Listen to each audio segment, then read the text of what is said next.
Okay, good afternoon, everyone. Welcome. I'm Cal Raustiala. I direct the Burkle Center for International Relations here at UCLA, and I'm happy to see this is a really packed house. I'm happy to see such a packed house on the second day of the quarter. We are going to talk about WikiLeaks, as I think everyone here knows. It's clear to me, and I think to many of us, that WikiLeaks has really sent shockwaves through the foreign policy community and through the broader diplomatic community here and abroad. It's engendered a lot of media attention. There's a big debate over whether Julian Assange is a hero or a villain. And we continue to expect more. In fact, we know there's more coming from WikiLeaks. So this is an evolving story.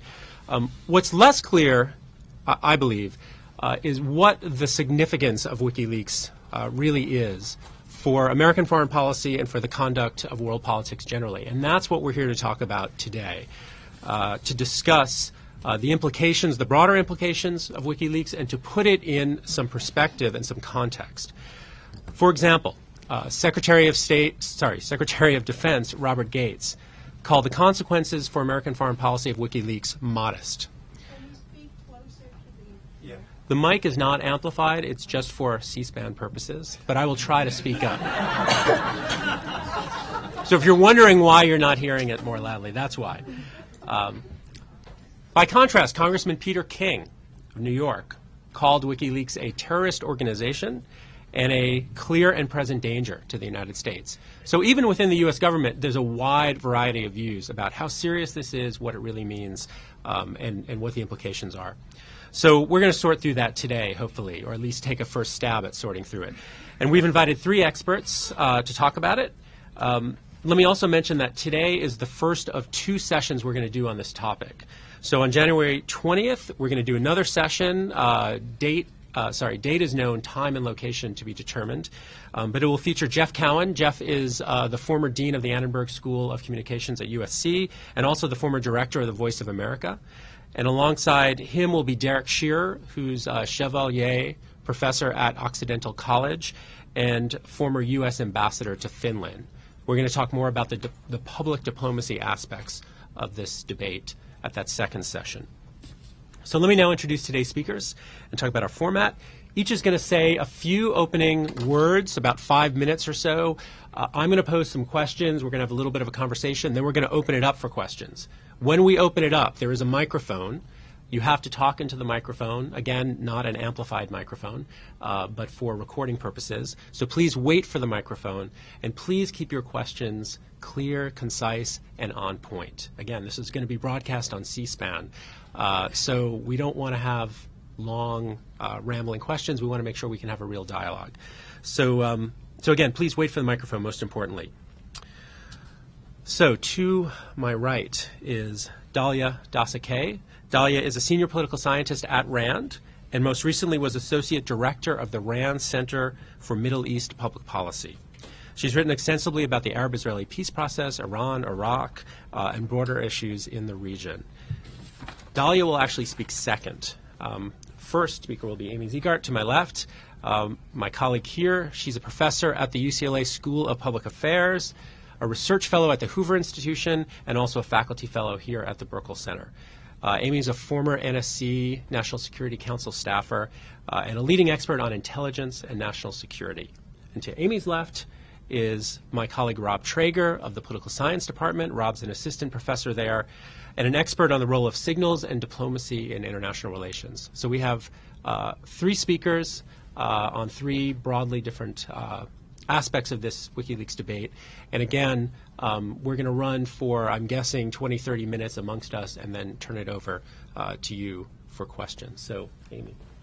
Thanks, Cal. I want to thank all of you for coming out today. This is clearly a topic that is a moving target, and it's a great opportunity for us to think together about how to make sense of the WikiLeaks era in which we live. I wanted to start us off by actually trying to debunk a couple of myths, talk about one big difference that I see between WikiLeaks and mainstream media, and then offer a few thoughts about what the potential implications of WikiLeaks could be.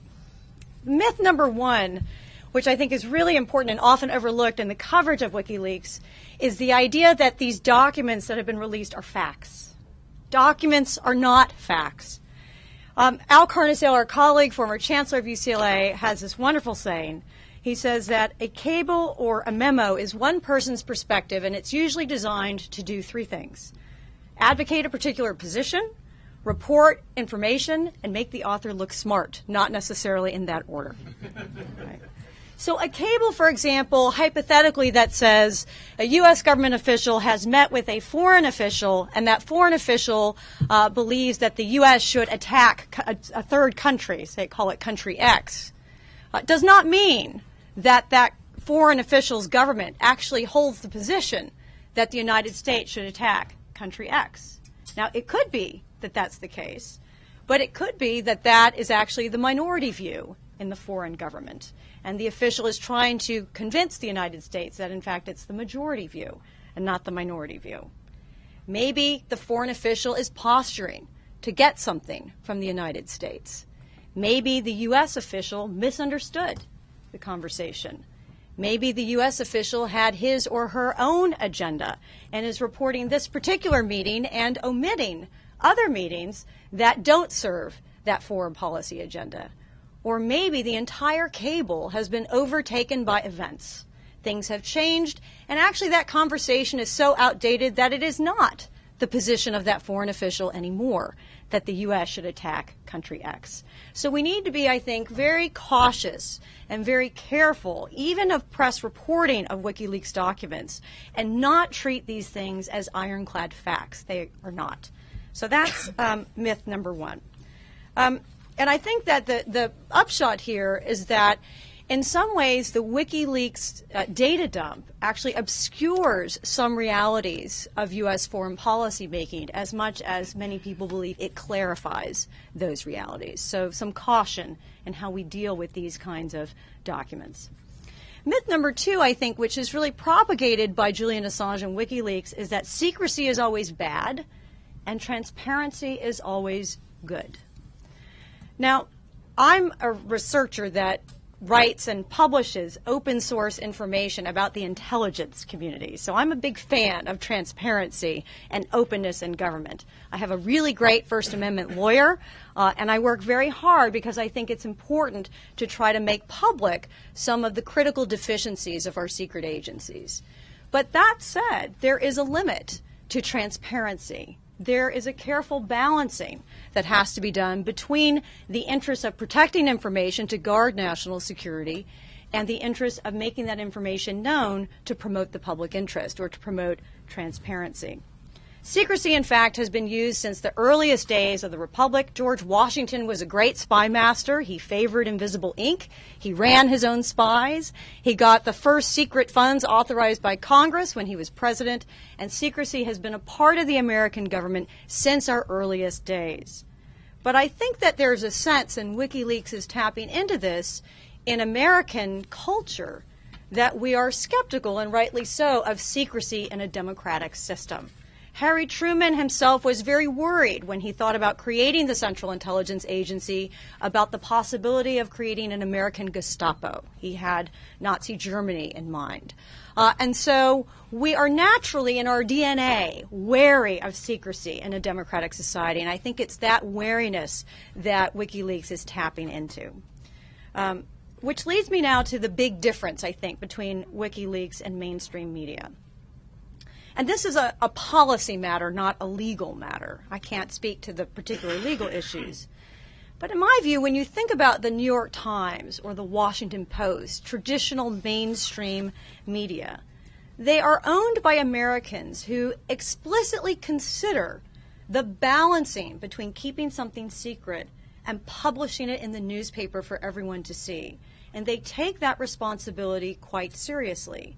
Transparency is important, but transparency has limits because they are considering national security interests. At the same time, they're trying to publish information.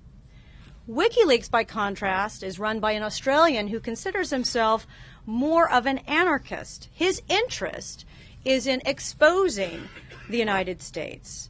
And his view is that transparency should have no limits. That's what he thinks as the noble enterprise of WikiLeaks.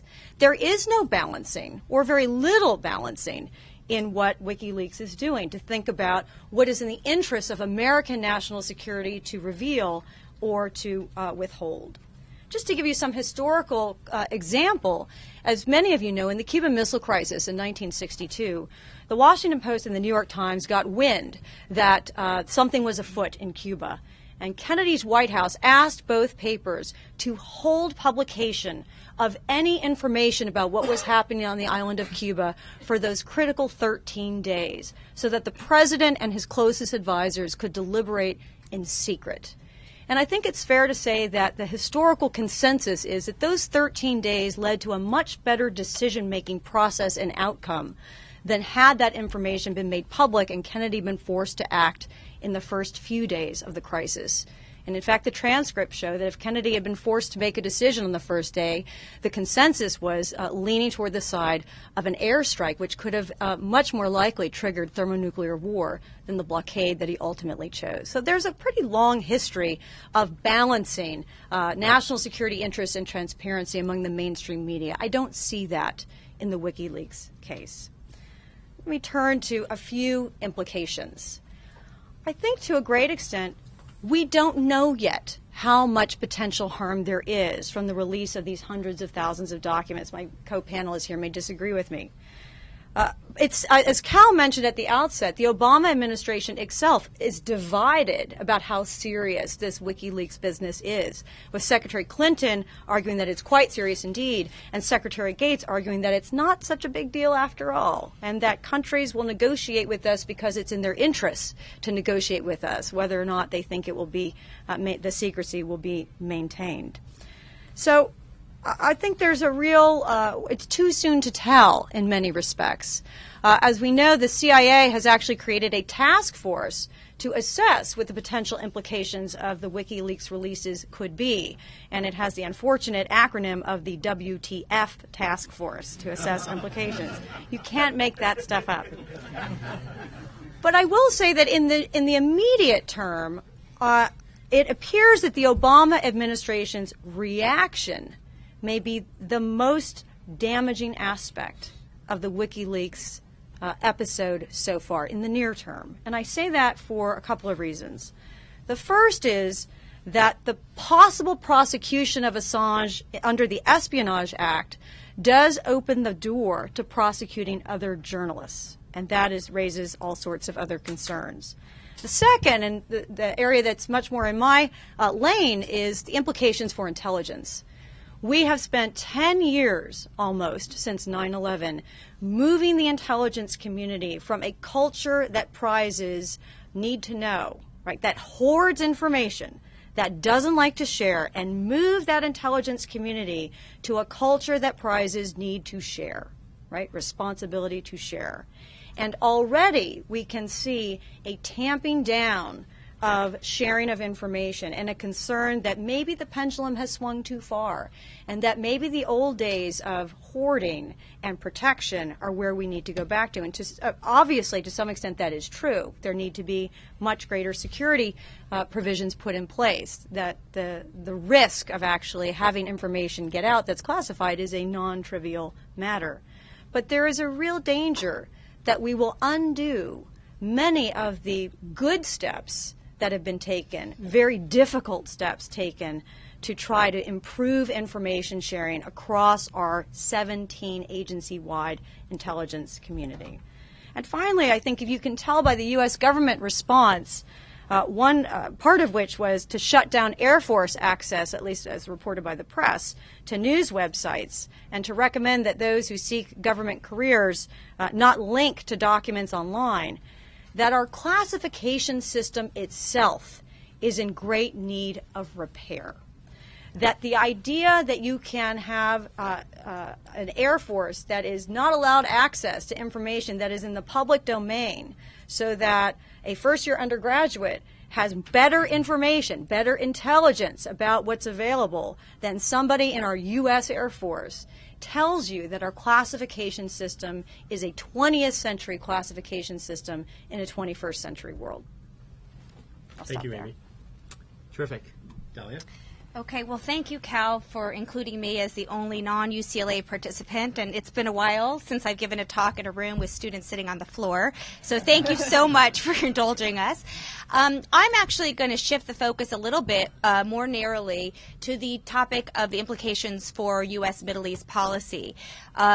This has actually been one of the major areas where reporting on these leaks has focused on, and speaking a bit to what Amy Smith number 1 referred to, one of the points I'd like to get across is really the need for broader context, because if you just look at the individual statements that are coming out in these reports, which are quite inflammatory, particularly about Iran to U.S. diplomats, you really miss the bigger picture, and sometimes there is a tendency to take these reports and these cables as facts, and I think, as Amy made clear, that would be a real mistake, and I think could lead potentially to basing our policies on incomplete and faulty premises, and we need to be careful about that.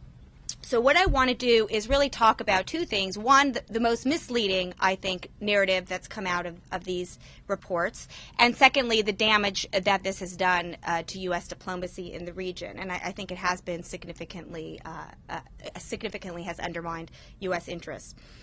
In terms of the misleading part, the most misleading narrative coming out of these leaks is the notion that our United States Arab allies in the region, Saudi Arabia, Egypt, the rest of the Gulf, etc., are aligned in a unified front and would support a U.S. or Israeli military attack on Iran. This has been something that much of the reporting has suggested. The narrative goes something like, Israel is not the only state in the region worried about Iran. In fact, some of the Gulf states may be more concerned about Iran than Israel, implicitly putting Israel and Arab states on the same side. That the peace process is no longer the major problem in the region. The major challenge of the region has to do with Iran and its nuclear efforts. It might not be surprising, given this narrative, that the Israeli Prime Minister Benjamin Netanyahu, shortly after the reports came out, suggested some sense of vindication that, look, we were telling you guys all along, Israel isn't the main problem in the region. We're not the impediment to peace. The real problem in the region is Iran. And look, everyone else in the region thinks this. And so this is really, I think, led to an incomplete picture that needs to be corrected. Neither, I think, the U.S. nor Israelis, for that matter, should be complacent about this narrative that has started to solidify. And I think this for several reasons.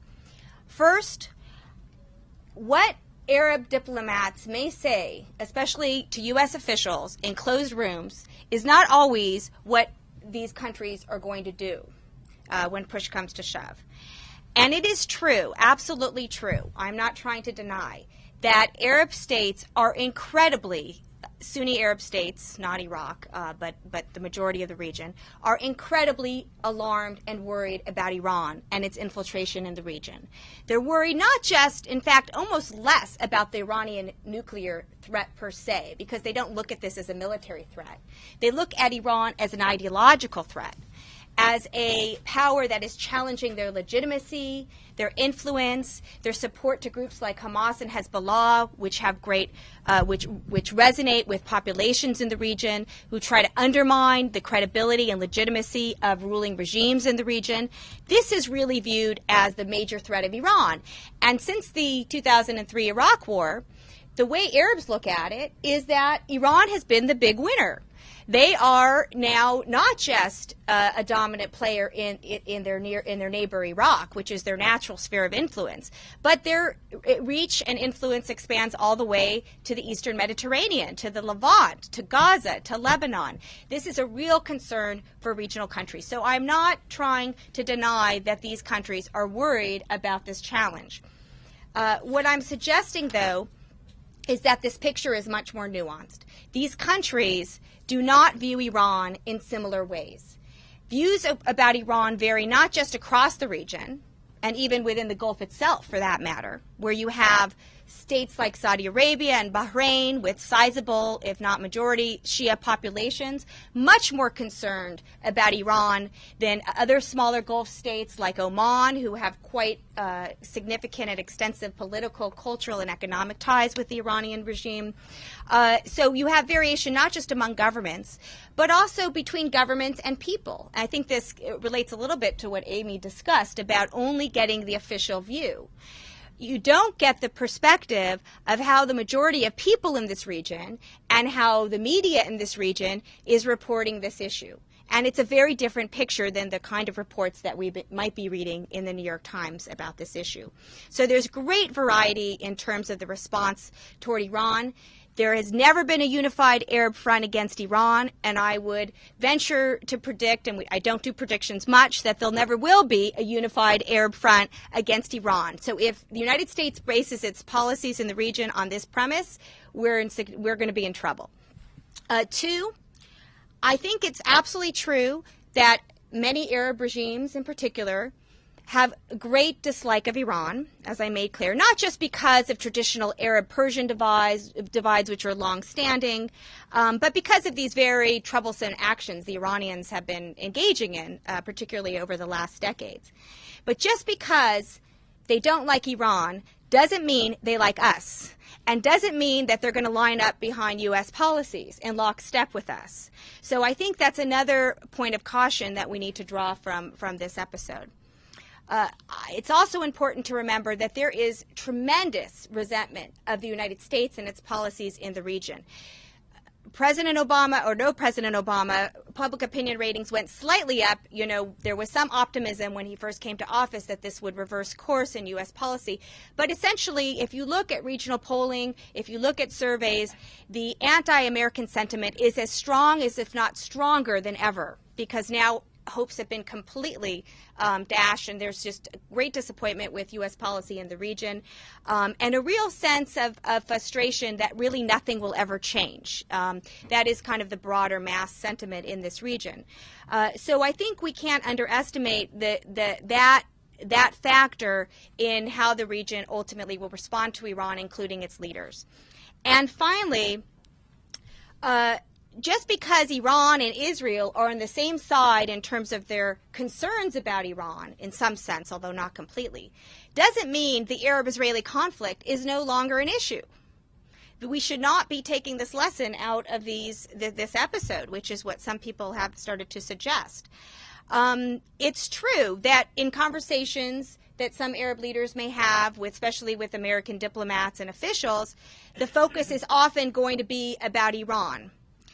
This makes perfect sense when the U.S. is in the region, when our top officials are there every other week, trying to ratchet up pressure on Iran, on sanctions, on UN resolutions, and so forth. But that doesn't mean conversations don't end by talking about the importance of the Arab-Israeli conflict. In my personal experience, going through unofficial delegations, through think tanks, and so forth, we talk about Iran quite a bit, but we also usually end the conversation by hearing a lot of concern about the need for the United States to focus on resolving the Israeli-Palestinian conflict, not necessarily because there's so much real genuine concern about the welfare of the Palestinians, but if nothing else, for instrumental reasons, because ultimately folks in the region think, including leaders for that matter, not just people, that if you don't address this conflict, this feeds into Iranian propaganda and outreach to the Arab streets. This feeds into growing Iranian influence rather than undermining it, especially in places like Gaza and Lebanon. Finally, I just want to conclude with the re-emphasizing the damaging aspects, not just this misleading narrative coming out of this episode, but the real damage this has done in terms of solidifying anti-American sentiment. The reporting in this region, I've referred to U.S. reporting, but the reporting in this region has really focused on how corrupt authoritarian governments are completely subservient to U.S. interests. This has only reinforced the vulnerability of regimes that are very important to us, to the United States, Egypt, Jordan, Saudi Arabia. the narrative in the region, in fact, conspiracy theories are often common in this region, and a lot of the reporting has actually accused or speculated that the WikiLeaks were actually a conspiracy by the U.S. and Israel to try to foment intra-Arab and Arab-Iranian disarray and tension and so forth. And in fact, they point to the fact that there doesn't seem to be a lot of leaks about Israel, and they use this as evidence to suggest this conspiracy. To the point where now Assange has actually defended WikiLeaks and has suggested, don't worry, there'll be more in Israel to come. And I'm assuming we would have a whole panel we could talk about on that, but we won't get into that now. But my point is that this way that the regional media and discussion is developing, which is emphasizing conspiracies and the subservience of their leaderships to Washington, really reinforces this anti-American sentiment, which is already so strong. And I think this is going to make Arab leaders, as much as they might talk tough in private, very, very careful about overt cooperation and alignment with the United States and our policies in this region. Because while these may not be democracies, these rulers are somewhat still accountable to these populations and feel this pressure. And I think this will put a significant constraint, more than had already existed, on U.S. diplomatic efforts in the region. And with that, thanks. Thank you, Dalia. Rob? Oh, well, thank you all for coming. I'll offer some thoughts on implications of the WikiLeaks disclosures, both for the U.S. And also for some other countries and for the international system. Well, that sounds like a lot, but I'll offer some brief thoughts. And I must say my thinking is evolving as I listen to my co-panelists here. But I still find myself on the Gates end of the Clinton-Gates spectrum that Amy Ziegart laid out. And that is to say that I think it's very interesting to look at the coverage of WikiLeaks and the evolution of that coverage, because initially the coverage was, well, this is an earthquake. And U.S. diplomats were saying the sky is absolutely falling, and this is going to have dramatic effects on our ability to get things done. And I think the coverage there has really shifted. And the first thing I want to focus on is the actual content of the information conveyed by the documents. And there I think, I have been following, I get up every morning and, this I shouldn't be admitting, but anyway, I get up and I look to see what the new revelations are and what else has been published on the WikiLeaks website. So I'm very interested, but, I'm sort of paid to be interested in this kind of thing. It's not that there aren't very interesting things that have been revealed, but most of what has come out has been, even the more seemingly sensational revelations, have been things that were either suspected or really were known by experts or even just people with a deep knowledge of the regions concerned. So, for instance, we learned that the U.S. was responsible for some of the bombing in Yemen that the Yemeni government had been taking credit for. Well, I think most people, that was definitely a suspicion already, and I think many people believe that already to be the case. So the fact that we now, even if we don't know for sure that that's true, we now think that that's very likely to be true. It was very interesting to me. I did not know that because I just hadn't focused directly on that question. But I think people, again, who were regional specialists, they did on the whole know that. So it's not that there aren't some very interesting things that have come out, and sometimes we've learned a little bit maybe about how some world leaders have weighed different policy options before them.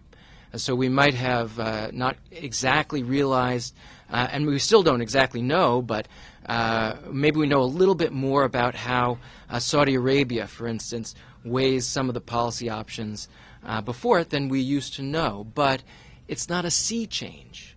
It's not like we're discovering that they have views that we had absolutely no idea previously that they did have. So on the one hand, I don't think that the content of the information to the communities who are already deeply engaged in the issues is really that substantial.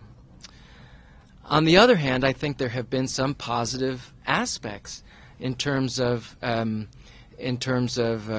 perception of the U.S. in the world. I mean, to be honest, I expected, especially following the initial reporting and the coverage on the WikiLeaks website itself. I'll just read to you a little bit, but I expected there to be more revelations that were very damaging to the U.S. and showed the U.S. doing one thing in public and another thing in private.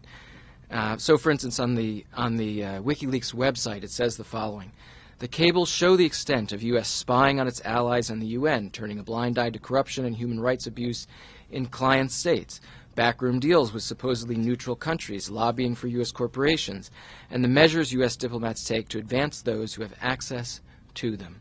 So there was a real targeting of the United States in concept here. And there, I'm not sure that that WikiLeaks has really hit that target, because yes, it's true that the U.S. can be seen exerting influence, but is anybody surprised that the U.S. is exerting influence? Yes, it's true that, let's take Central Asia, the U.S. is cooperating a great deal with some states in that region. And yes, it's in competition with Russia for influence there, and the U.S. has made some morally ambiguous choices there. But, well, why did it make those choices? So, for instance, one country the U.S. is cooperating with because the U.S. has a base there that's supplying thousands of U.S. troops in Afghanistan. So the U.S. is cooperating with a leader who's anti-democratic. But here again, we knew that. Even I knew that one already. So that again is not a major revelation that the U.S. is doing that. It puts it on the front page of the paper, but it doesn't. To me, it doesn't tell that much information to people who were already engaged in this area. Let's see, just a couple of other points. So far we have, at least this morning, the last chance I had to look, there was 1,999 cables released of over 251,000 cables. So a lot more to come, but keep in mind that that 5 newspapers around the world have had the full set of those cables, and they've been going over them now for more than a month. So my guess is, and here is something where I could clearly be wrong about, but my guess is that the biggest revelations, particularly about U.S. diplomacy, are already made public, and that there's probably a lot more to come about other countries around the world. So I think, for instance, let's take, since we were on Central Asia, I know that Armenian communities around the world are very interested to see what U.S. diplomats were really saying. What were they really saying about the recent elections in Armenia? Because there's been reporting about anti-democratic practices by the regime there, but so far the U.S. has not been willing to be critical at all of the country. Therefore, again, reasons that are probably relatively transparent in terms of U.S. Geopolitical interests in the region.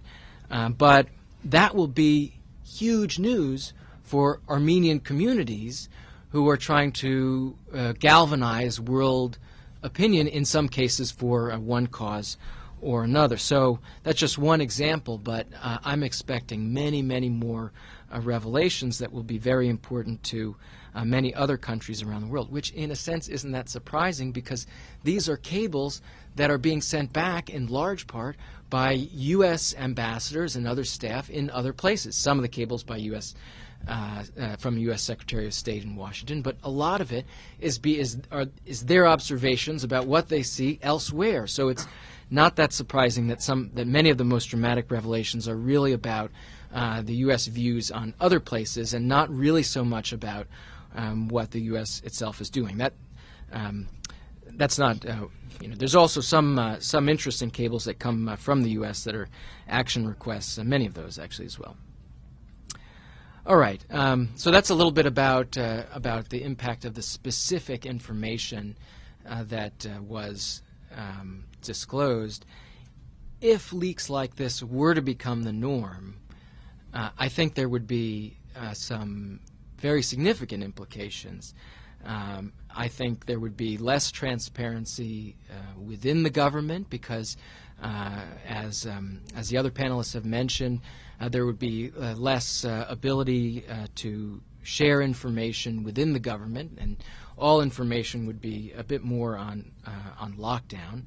And of course, we're going to see some move in that direction. If we see a move, as Amy Ziegart said, too far in that direction, probably it would not be in U.S. interest. But another, I suspect, very important point is that U.S. personnel around the world will be understandably reticent to put more detail in their reports. And my suspicion is that that could have significant effects, that each diplomat in some foreign locale will be more law unto themselves, as diplomats were prior really to the late 19th century and the invention of the telegraph. Because once there was a direct link with a foreign diplomat and the Home Office or the Secretary of State or the State Department, the ability for some diplomat that's off somewhere else to kind of make U.S. policy on the fly or make policy of their countries on the fly was much restricted. So just to give you one example, and this is one that comes from some time ago, middle of the 19th century was the Crimean War.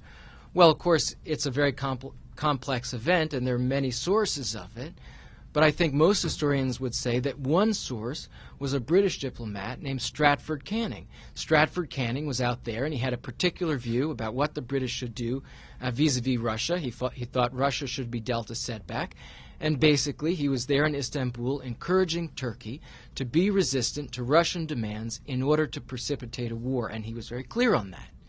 So there was no ability, the British Foreign Office had no idea what Stratford Canning was doing. So it's not that the entire cause for the war can be laid at his feet, but he was very, very important to bringing on the war. So, so again, another sort of transparency that probably will actually be reduced, I think, if these sort of leaks become more the norm. So just to close, I think the sky is not falling. I think that diplomats have been shocked. The idea that what they consider to be some of the most private sorts of moments really in their lives can be exposed to public view has been very upsetting to the diplomatic community. But nevertheless, the sky is not falling. And while a continuation of leaks on this scale would have, I think, some very serious consequences, the fact that the sky is not falling, in my view, and maybe this is something we'll come back to, probably indicates that a little bit less secrecy in diplomatic practice is possible and even desirable. Terrific. Thank you, Rob. So again, I want to thank all three of the panelists, and they gave us a lot of food for thought. So I want to start off with a few questions for each of them and for the group as a whole, and then again we'll turn it over to the audience. So let me start with Amy. You made a lot of interesting points, but one thing that struck me was you said that although we think of WikiLeaks as a transparency-driven organization, that is their raison d'etre as they themselves describe it, you thought it obscured, or the revelations actually obscured some of the realities of American foreign policy. So I really want to pose this to all three of you. What realities do you think are being obscured? And what are the most significant ones that we ought to be paying attention to? I think Dalia hit on some of the most important realities, that what we get from these documents is an incomplete official view. and that what is missing from these documents is the view of the street, the view of public opinion, some of those intangibles. And I would argue even the official view is probably incomplete. So I would caution very strenuously against making any kind of consideration about what our next steps in foreign policy should be, whether it's to the Middle East or any other region, based on what these documents reveal, because the documents don't tell you what's not in them. Right? They only tell you one person's perspective of what was there. So I think generally speaking, you have sort of a twofold problem. The focus on official communication as opposed to what the masses are feeling, and the fact that that official communication is itself inherently incomplete and devoid of context. Thank you. Rob, Dalia, do you want to add anything on that? Well, I think Amy really said it, and I do think I want to emphasize the point that even at the official level, I don't think we're always getting the complete picture. And again, just reinforcing the fact that these are not these reports of these cables and the cables themselves are not the truth. This isn't, the authority. That what's most important, and it gets kind of to Rob's points. It may not be that there's so much new information coming out of these reports. But it's the narratives that are developing around them, and I think that's what we have to be very careful of. Whatever the issue, I focused on the Middle East, but in other policy issues around the world, I think they're starting conversations that start to lead people into believing that there are some realities that really aren't there. So this notion, I focused on the fact that there is this notion that if the U.S. or Israel were to strike Iran, that we would get widespread regional support. That's dangerous, right? That's a dangerous assumption. That's not something that really the reports told us as fact, but that's something that's being discussed in interpretation of those reports that's now being taken as a pretty much assumption that's viewed as valid in many quarters. So I think we do need to be quite careful about that. Can I just add one more thing? Please. But I think that the area in which this becomes most dangerous, and I think what we're alluding to here, is trying to discern intentions of foreign governments, whether they're allies or whether they're adversaries. And an exercise I do with my own students in my CIA class, I ask them, if you were to take a piece of paper and predict what you're going to do for your next Christmas holiday vacation a year from now, write it on a piece of paper. And now a year from now we're going to get back together and we're going to see, did you do what you thought you were going to do? A significant percentage of you would say no. Because lots of things change. Your ideas change, life intervenes, and this is you trying to judge your own intentions 1 year from now. Now imagine it's the U.S. government trying to judge the intentions of another country that has these pressures from the street, that has fractured politics internally, and that has some incentive actually to deceive the United States about what their true intentions would be. And that's, I think, the area in which taking these documents as fact becomes most dangerous for national security. If you like. Oh, well, I just agree with all that, and I think that it's almost like everybody has been empowered around the world to become their own private historian, and that's great, but of course history is a hard thing. It's fought over even hundreds of years after the fact. Historians are still trying to figure out, for instance, I mentioned the Crimean War. There's not general agreement on exactly what led to the Crimean War and what leaders' intentions were in taking certain actions. And in these documents, I just want to emphasize, to add to what was said, that the discussants that are talked about in the documents are spinning in some particular way to suit their interests. They're saying things to the U.S. because they may want the U.S. to believe something, for instance. That doesn't necessarily mean that that's exactly what their policy is. So it tells us something perhaps about what was said in a particular meeting, but even in that meeting, whether or not the U.S. diplomat who's, for instance, sending back a cable gave an exact account of what happened, or an account that, as has been mentioned, really suited their interest, is very much open to question. Just to give you one example, the April Glaspie case prior to the first Gulf War, where many people, after Iraq released its version of things, many people said, well, she seemed to say that it would be all right if Iraq invaded Kuwait. And the U.S. government defended Ambassador Glaspie and said no, she hadn't said that.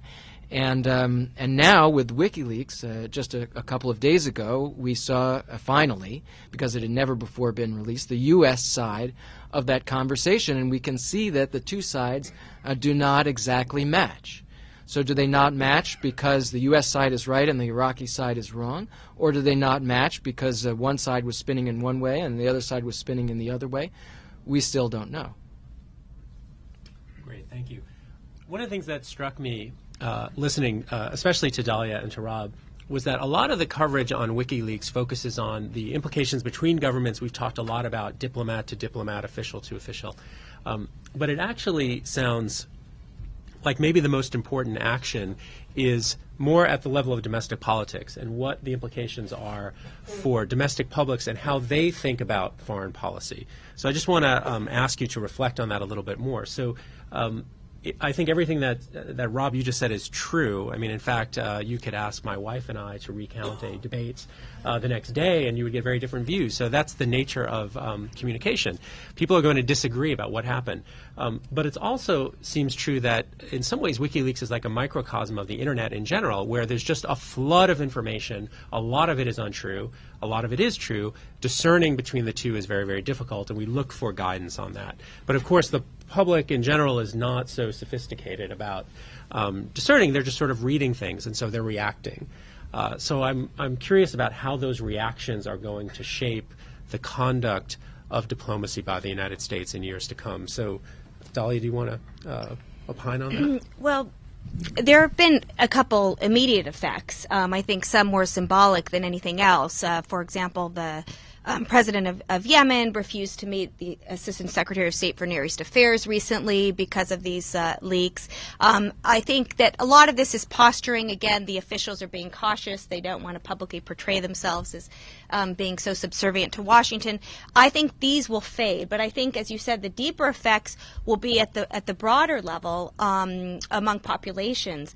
And in the case of the Middle East, I think it really has just, it's not that it's changed impressions, it's just reinforced already pretty negative ones, is what I was suggesting.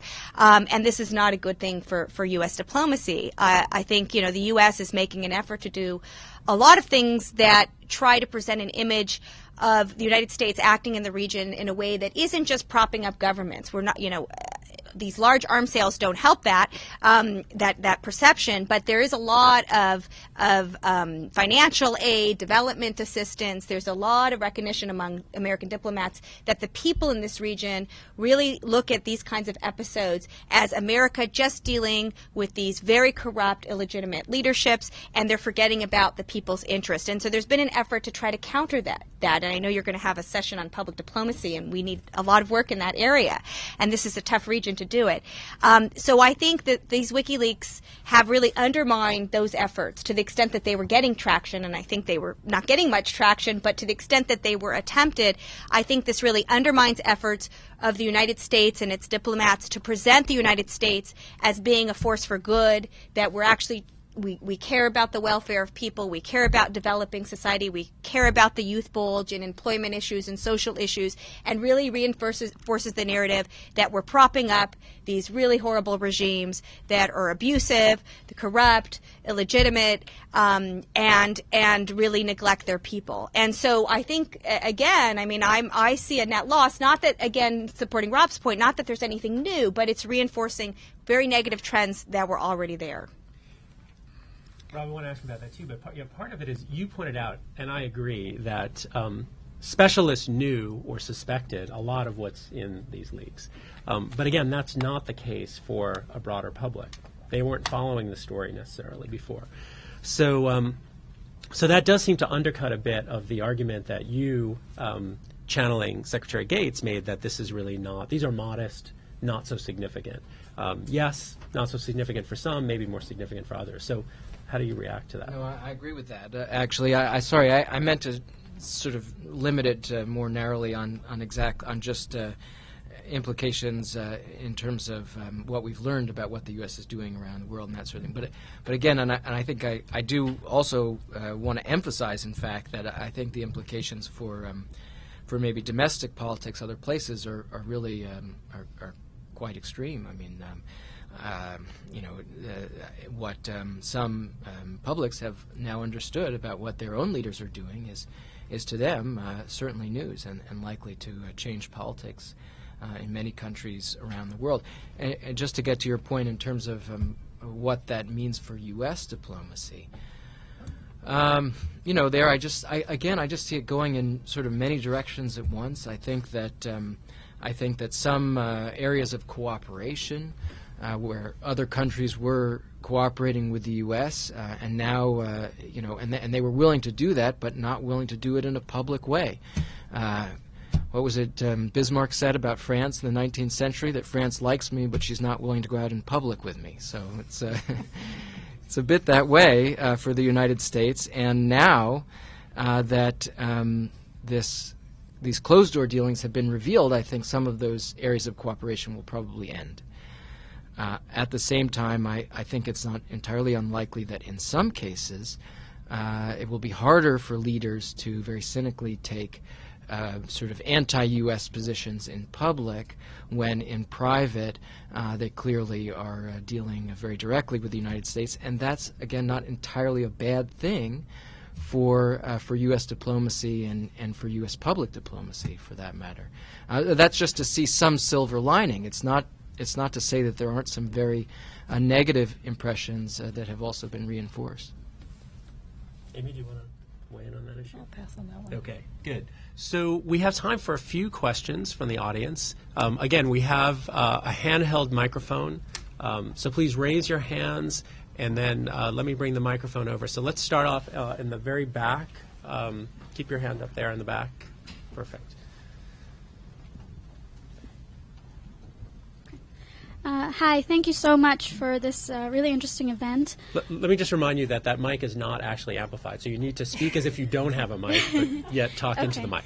I'm wondering if any of the panelists can respond to kind of the idea that Julian Assange represents not so much American desire for transparency in U.S. foreign policy, but global desire for this transparency. And also, are there any alternatives to WikiLeaks in terms of getting that transparency for people who are so angry at American foreign policy?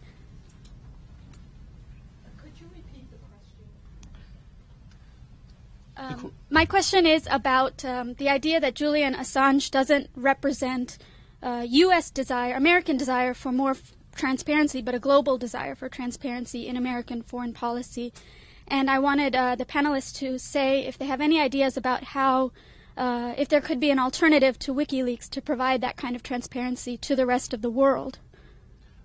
I'll just note briefly that there already are alternatives to WikiLeaks, some started by former associates of Julian Assange. So I think whatever happens to him or to WikiLeaks, this is probably the new normal that we'll have to live with. But well, I think Dalia's really put her finger on this. That we live in a kind of a paradoxical world where, because the United States is a democracy and we have so much transparency, we can see lots of things happening on the House and Senate floor that perhaps we don't want to see happening on the House and Senate floor.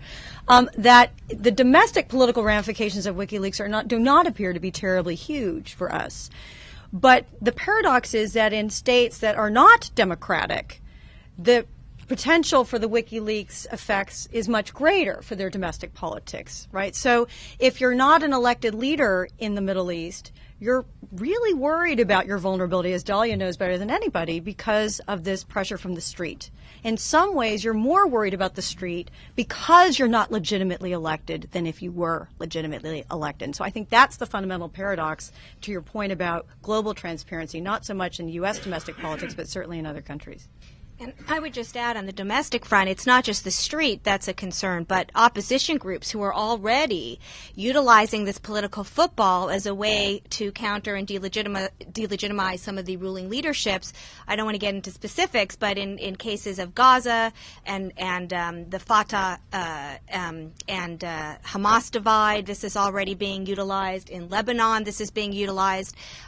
So I think that we're going to see a lot more of this. So I don't know know if there's a global desire for transparency. Certainly in these domestic conflicts, there are a lot of actors who are worried about how this is going to be used against them.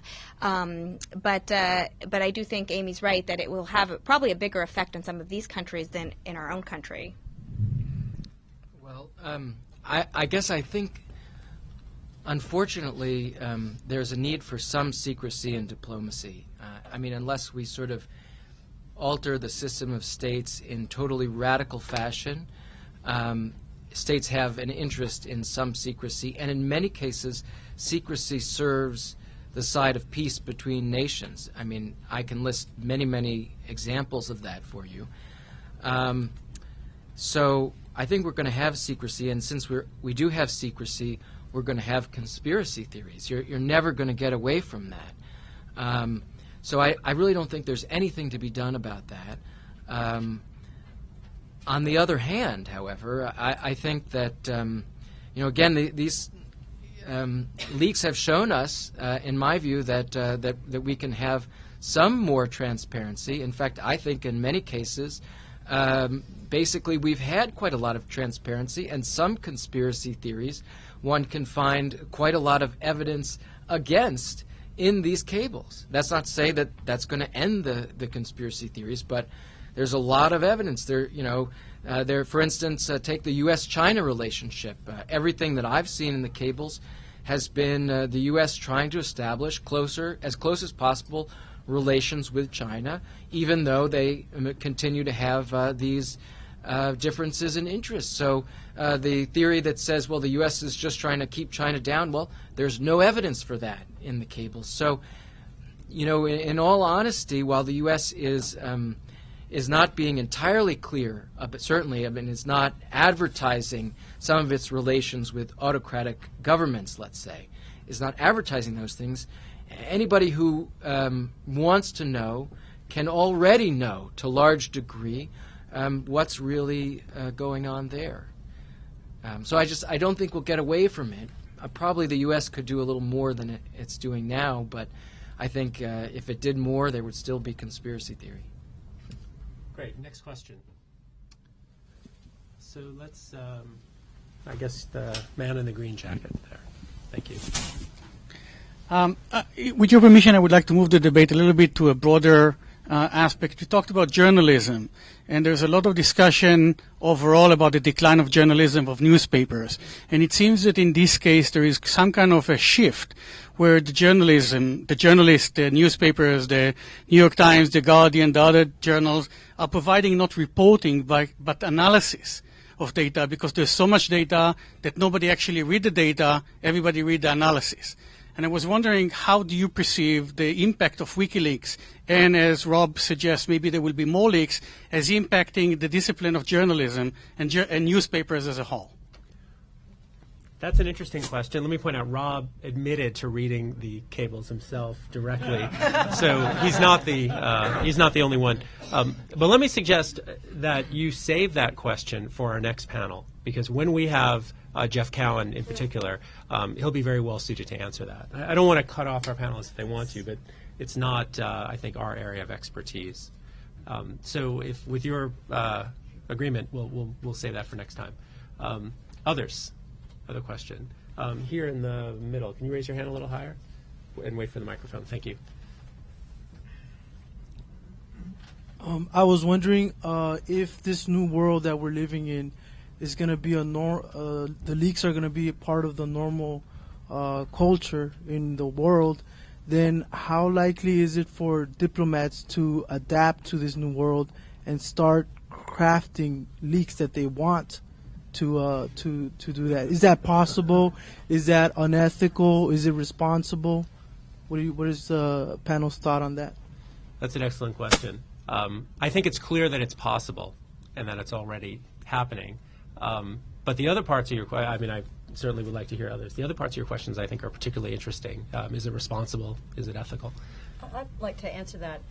We live in a world already where leaks are a common phenomenon, where government officials are strategically leaking information. That's what we read about in the newspapers. That's what we read about in the mainstream media. And one of the most interesting pieces I've seen on WikiLeaks was on Jack Goldsmith's blog, where he talks about his concern that there could be a double standard applied, that we have high-ranking government officials who strategically leak frequently in order to advance certain policies or try to get advantage for their policy preferences in Washington. Are they going to be prosecuted if Julian Assange is prosecuted?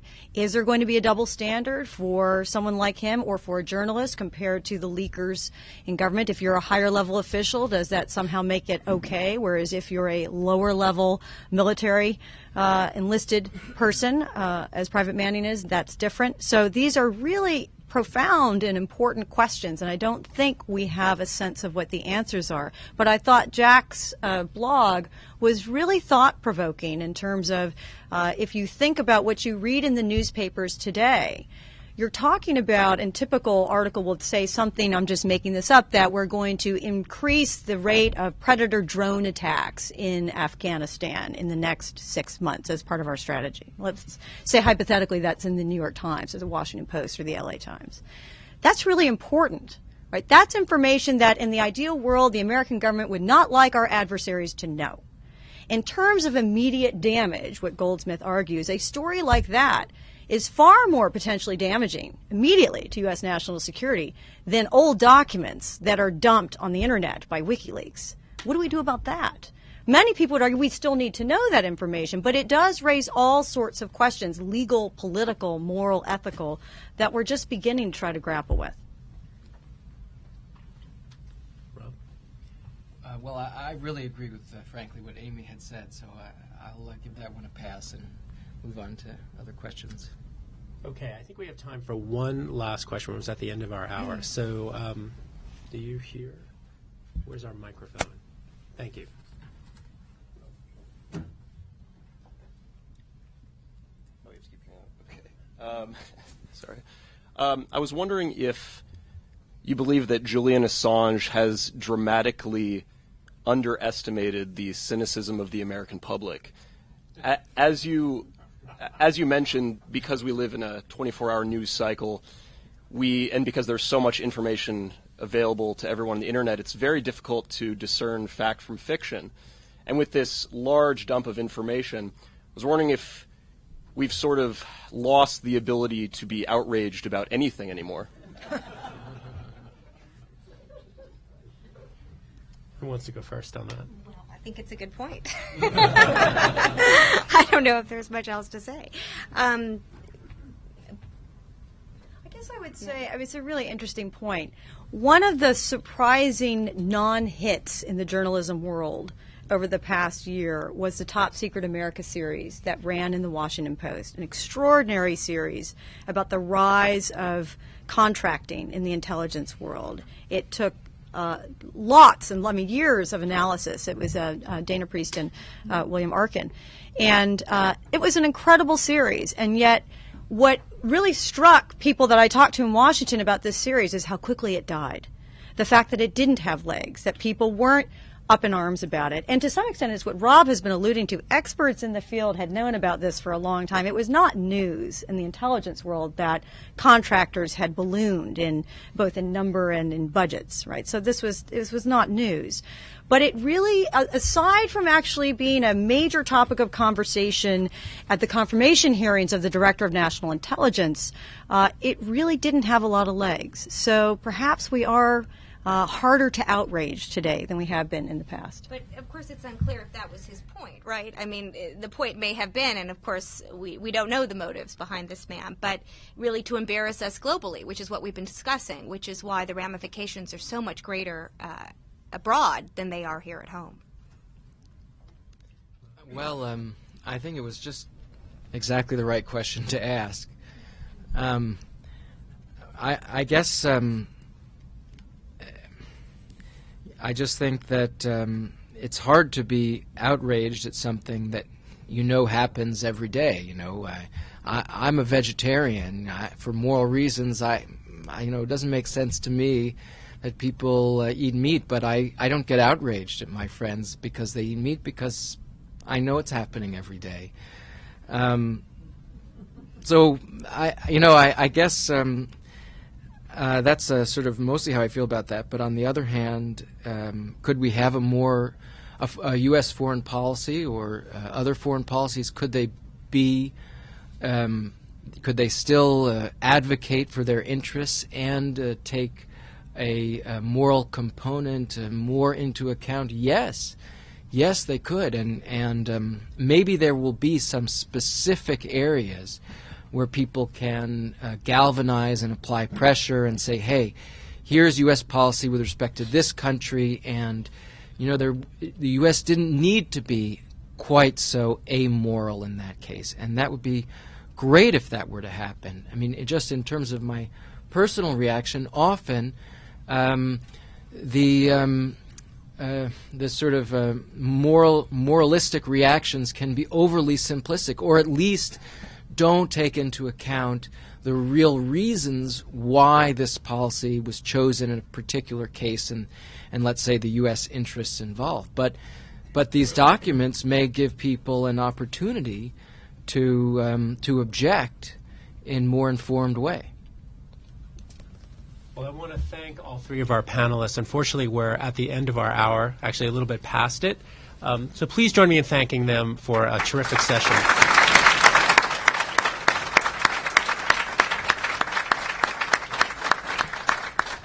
And again, let me urge you to come to our next session on this, which will be January 20th. That's a Thursday, with Jeff Cowan and Derek Shearer. Thank you all for coming.